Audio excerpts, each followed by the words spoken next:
Class, I'm happy to announce na ang section nyo got the highest grade sa class project nyo for the whole batch.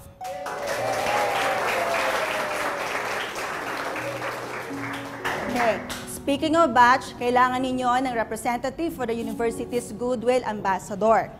So you have to elect someone from your class. Kailangan nyo rin gumawa ng audio-visual presentation, so make sure na ang pipiliin nyo ay yung talagang deserving. Ma'am, tinatanong ko ako si... Guys, oh my gosh. Ano ba? Guys naman, I am the president of this class now. Then, I am also the leader of PEP Squad. Now, do you expect me to be our Goodwill Ambassador then? Sobra na yun ah. Actually, si Mami Inang nasa isip namin. I agree. Ay ako! Ay hindi na! Wag ako! Sige na, Mami Ina. Oo, ma'am.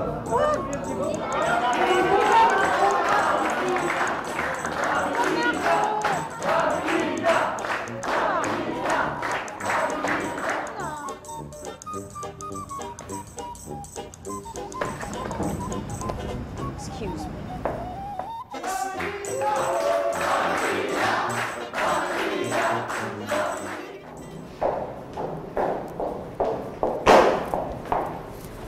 Uy, girl! Are you okay? Do I look okay? Ha? Sumusobra na yung Tita Ine. Nakakainis na. Alam mo yun, she's ruining her life. Panira siya. Alam mo kung hindi lang niya talaga nanay niya. Siya, ha? Matagal ko na yun. Ano? Ay. Yan. Sorry, ah. Pero I know naman na hindi ka manhid. I also see that you're embarrassed sa mom mo.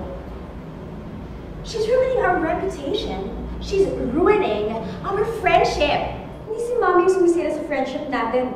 Ikaw! Oh, hi girls.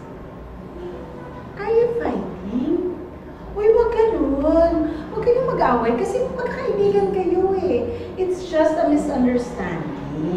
Ay, Tita, hindi mo ito misunderstanding. Because I know, I understand well kung sino totoong friend at sino ang kaaway ko.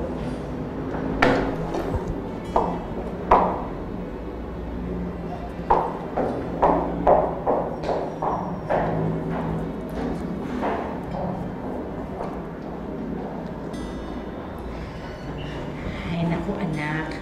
Don't worry, okay lang yan, ha? Yaan mo na yan. Babalik din sa normal ang lahat. Sana magbumalik sa dating lahat. Bakit kasi ngayon nyo lang naisipan na tapusin ang studies nyo? You had your time, Mom. It's my time now. Hindi ba pwedeng maging mommy na lang kita? Bakit kasi kailangan maging classmate pa kita?